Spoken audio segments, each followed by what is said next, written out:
Hi everyone, and welcome to lesson 4, our final lesson of Ogham Divination. And I hope this week has kind of taken you on a little bit of a journey, helping you understand the practicalities of reading with Ogham, with the meanings, and really set you off on starting to become more acquainted and wanting to dive in and learn more. Today's lesson, our final lesson, is all about casting. And for me personally, casting is one of the most fulfilling and joyful, really, ways to experience a communication with Ogham. I really love casting because it really highlights and takes you on even more of a journey than what you would possibly have been on otherwise. It will actually guide you, and you will see things in ways that you have never experienced before, or see outcomes and influences in which you might not actually factor at the time. There are a few rules when it comes to casting. Fundamentally, casting with Ogham is very, very different to casting with runes. When you cast with runes, you actually start at the beginning, and your narrative, the further away is the further in the distance of that timeline, and the narrative actually runs from the bottom up to the top. But with casting with Ogham, it's very different. We aren't casting, we are literally casting downwards, and the central point is where we always start, because we are the center of our own universe. So that's where it starts with us. So I'm going to run through today just a few tips on how to start with casting, in particular mini cast, because casting with 20 feuds is something that takes a bit of experience and practice with it, and you need to really be confident.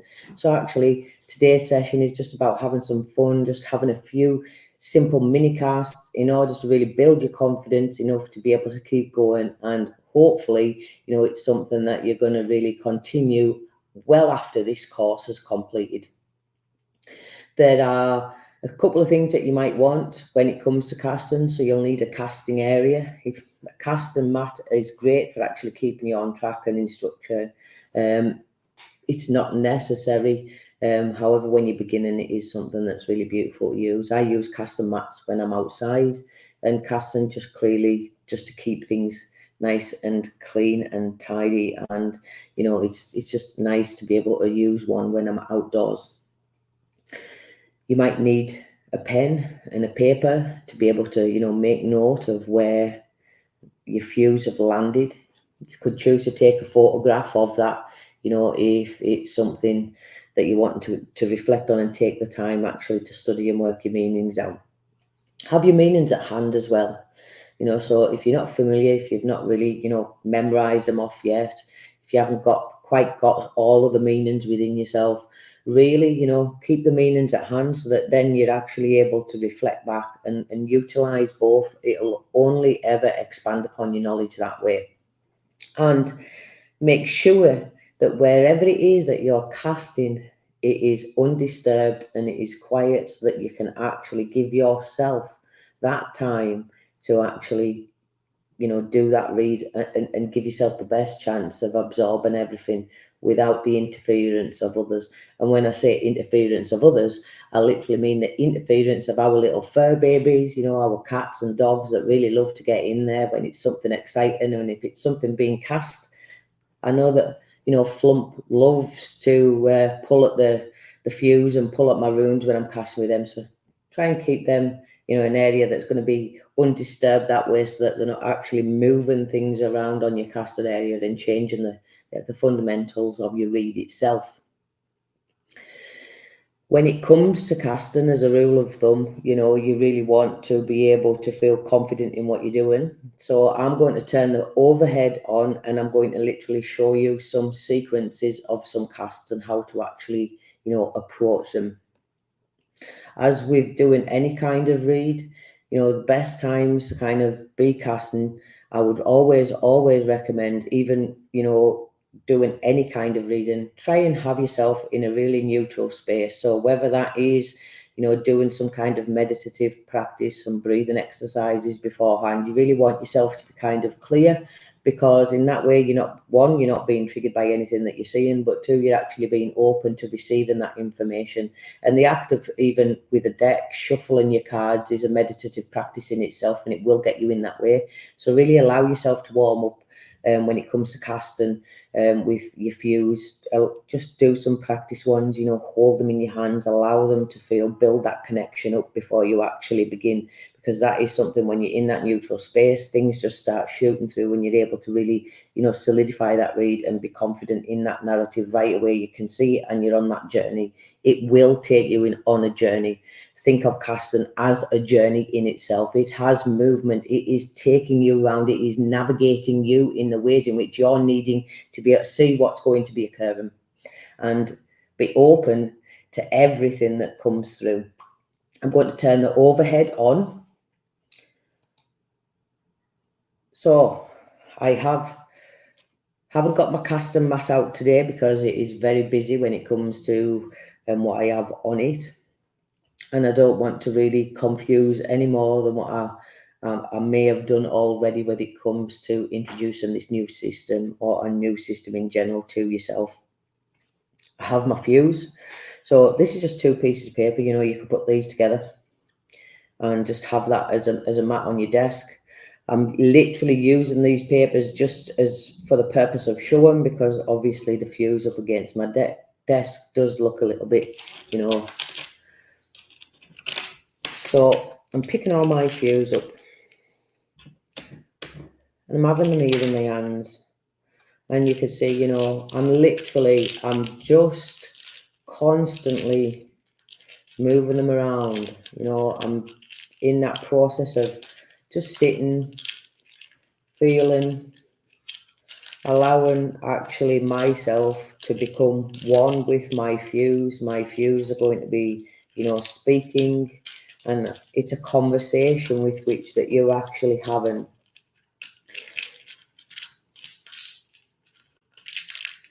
The best advice I can give is to really take your time. Now, when you start with your casting, it's really, the first thing you want to do is just throw them down, but actually take your time, and there's no need to rush. There is no rush with everything. The answers will come when your hands feel ready. So when you feel like you're ready to actually cast, so allow, everything to come through, and your hands will start feeling, at the moment, mine are feeling very much, they're still pulling in. So I'm still actually, really building that energetic connection with what I'm actually handling, my fuse. And when I'm ready, when my hands are ready, you'll see that I'm actually able to, I've got a handful of fuse in my hand here,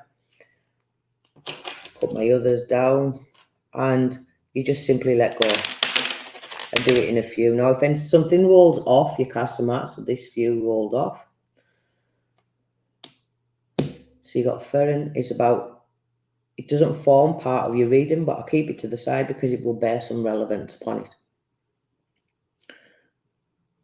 Now I'm going to be turning over all of my fuse now, just so that I can see them.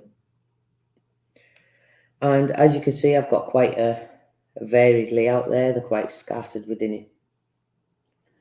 But to start with, like everything with Ogham, it begins with yourself. So you're looking at that central area. So where things are is important. Their placement on a cast is really important. So firstly, for that reason, I'm going to be looking at this one, because as I'm circling, this forms a clear line up. Wait till I get my wand out. So you can see the ways in which it actually moves up. So you can actually see, I will be starting here because this is my central spot, and this will be closest to that center part. So I have no question in mind. However, the first few that's actually shown is alum. Now, alum is all about objectivity, and it is about the truth. and it's about being detached enough to really understand, the bigger concepts of fundamental truths. It allows you to detach from a situation, to be able to see all sides of it, and really to be able to establish boundaries from that that's really healthy and strong. It pertains to really needing to have focus, and planning to be able to implement actions that are going to get you to the outcome in which you want. So right away, it's telling you there that there's some focus and some planning need, and they really need to be objective enough to be able to see what that is with that. Then I'll turn this one around for you so it's easier to see on the camera. Then we move down, and moving down, you can see that we actually have call. Now, call is all about, those creative sparks, taking something, envisaging something, seeing the potential in it and making it into even something more, so really applying it in a way that's elevating that. It's taking something from how it first is and totally transforming it into something that's really, a lot more than what it is. It's something that, is going to be able to be appreciated by everybody, and it brings an excitement, so it offers solutions to things as well. Next up, we will be looking at Uaf, and that's, that misfortune, it's that bad luck, it's that negativity. It shows some, negative influences and inviting you to take stock upon that way. And finally, you would be ending there, and that is Ruiz, which means there's external changes.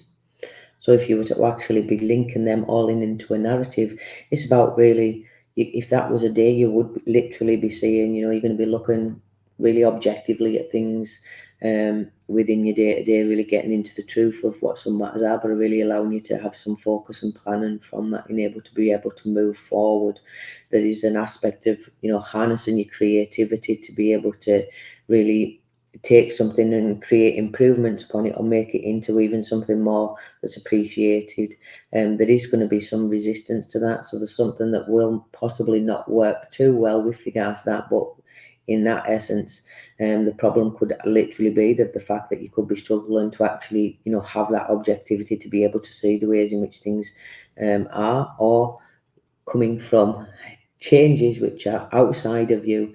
So again, those external changes are really needing you to harness that objectivity, to be able to step back, to be able to see things for how they truly are within that sense too. So you see that you actually start at your central point, you're moving down, and then you're going round, and always with your last few always ties in with your first one, so it gives an answer within that. So even that in itself, there's some external changes that are really needing you to be able to see things for how they are, having some objectivity, and allowing yourself to really, clearly see the truth of how something is, or how something should be, which will then, you're really needing to you're tapping into that creative side in order to elevate, what it is that you're envisaging, to make it something more. There could be something that actually, there's facing some negativity about now, whether that's yourself, and doubting your own abilities within things, or whether that's actually coming from others in which you're needing to actually see and take stock. But it does, come with changes that's coming externally. So within that, I would say the negativity that's faced within that day is because there's something that external that you really need to detach from, struggling to detach from, because of either bringing some kind of negativity toward you, but you're really being creative in trying to bring solutions forward in the ways in which you're moving. And that's literally, how you cast. Now I'm going to do another couple just to really allow you to see how it is. And what I'll do is, as well, I will draw a little guideline on here for you, so that just that you can get it.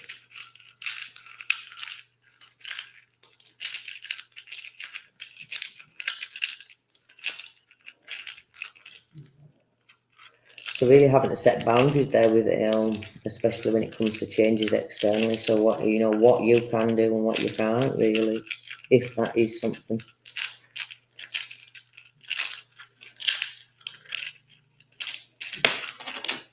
Put that one back in. So another one for showing the purposes of casting.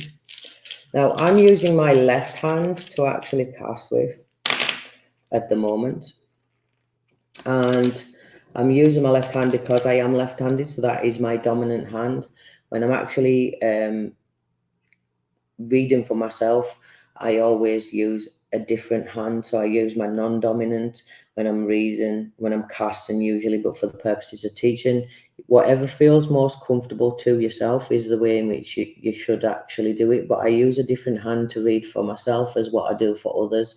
And that's purely because then you get in, as you're going into reading for others and reading in different ways, you know, having a hand designated for others and having a hand designated for yourself also shows the different ways in which you're actually actively communicating, because it shows if it's a matter about you or if it's a matter about somebody else as far as it goes with casting. So I would always recommend that you try that out and see how it feels. Now I've only got 3 here again, and this is the central point, so this is the one where you will be starting at. And you've got Kurt here. You got Kurt. Now, Kurt is all about seeing things in proportion. You know, it's about understanding the deeper cycles within things and the fundamentals of, but seeing things in proportion and having an appreciation of all from that. So, as a cast, you know, you've got your first starting point here, so it's already telling you there's something that you really need to see in proportion and have an appreciation for, despite something not being entirely as you would anticipate it being. There's nothing down here, so I'll be circling round up. So, you know, again, setting those boundaries as being objective, actually, you know, honouring that truth as well within that. So seeing things for how they are, being detached, seeing things for how they are, actually setting boundaries, and then moving round. You have strafe again. Now, it was Lewis last time, sorry. So you got strafe here. So strafe shows that there's some kind of external influences which are limiting your ability to do what it is that you're wanting to actually do. So you may feel like you have no choices in the matter. So as you see here, you know, you're starting, and you have that kind of needing to appreciate, see things for how they truly are, have an appreciation, and seeing things in proportion for that. So even though something doesn't seem to be, you know, shiny, it still does have an importance with it.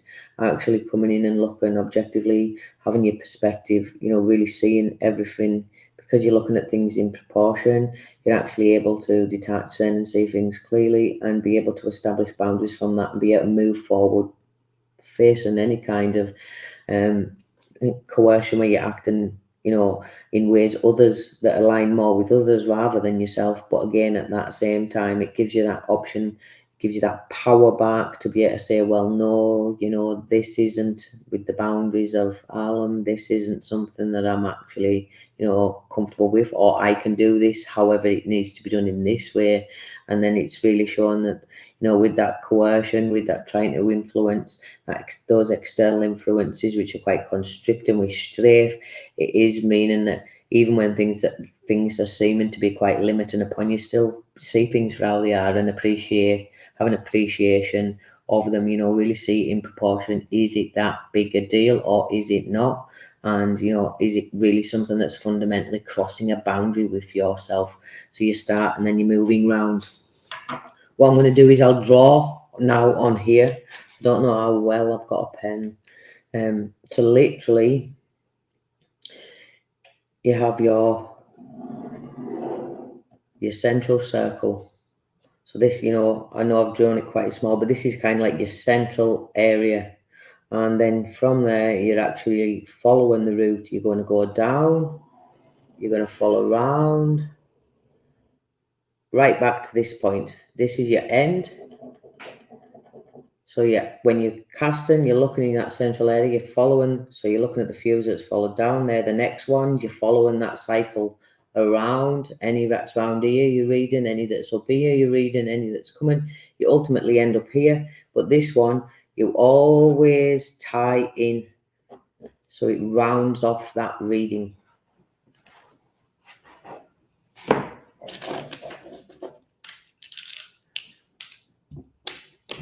So I'll do one final question, and I will ask advice for all those on Ogham Divination in going forward on their Ogham journey.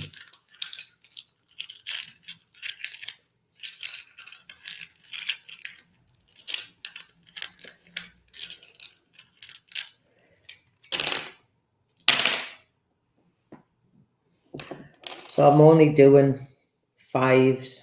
I'm tossing 4 or 5 views out. That's just literally for the purposes of it being a mini cast.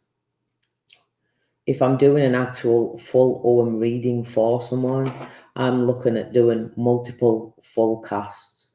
If I do a year ahead read with Ogham, I am looking at, at least 12 full casts.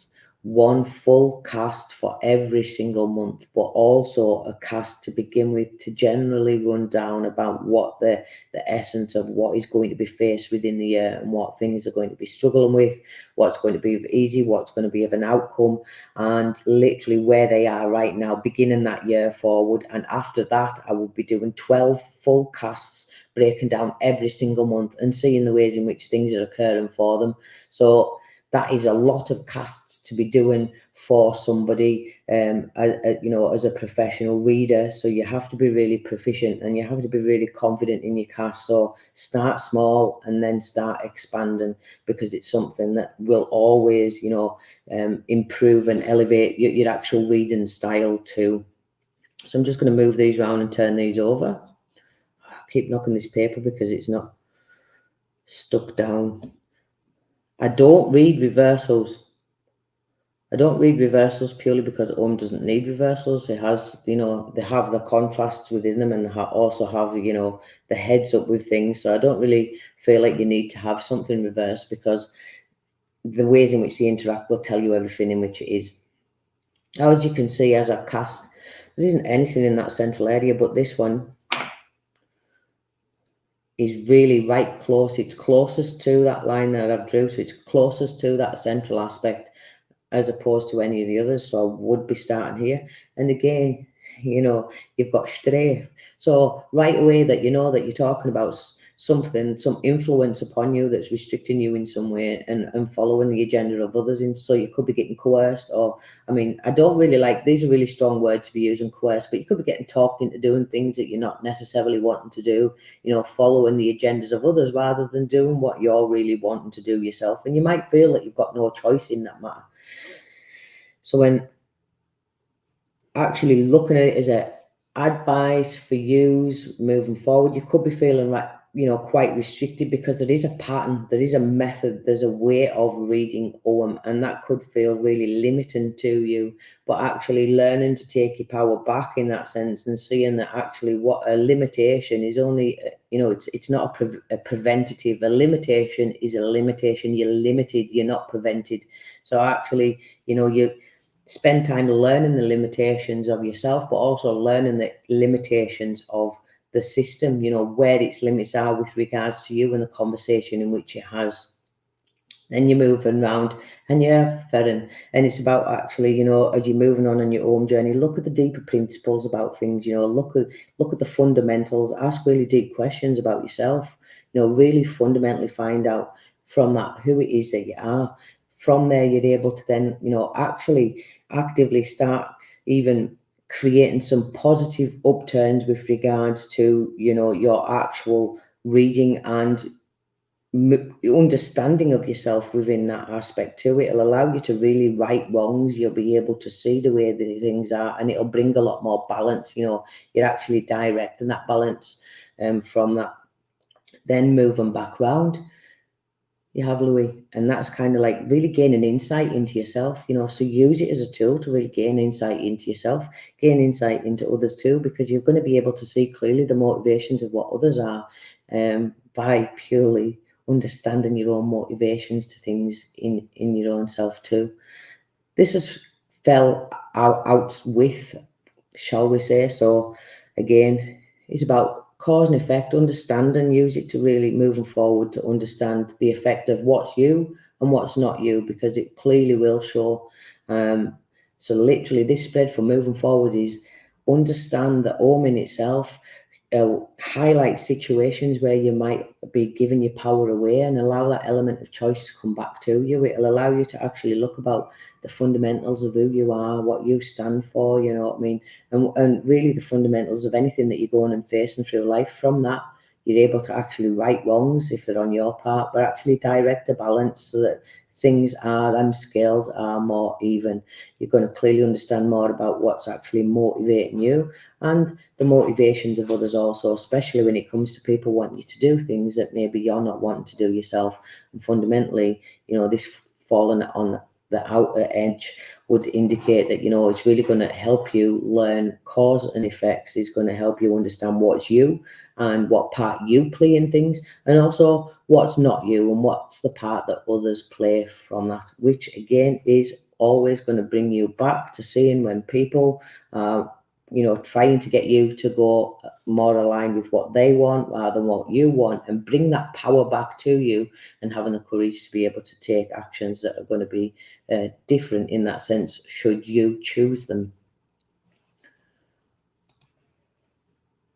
So that is literally, you know, your advice for moving forward with Ogham and continuing on your Ogham journey. Really, you know, use it as a personal tool for development. Use it to actually help you understand yourself and understand everything else that is going on around you.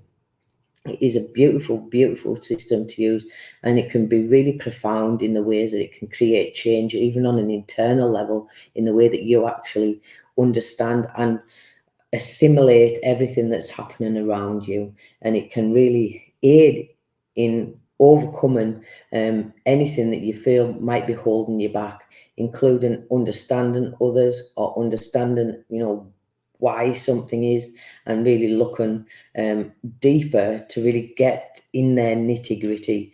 What I actually says to one of my friends yesterday was that the way I actually look at Ogham in itself as a system, Ogham is profound and it's really quite deep, but it's not very harsh in the way that in which it speaks.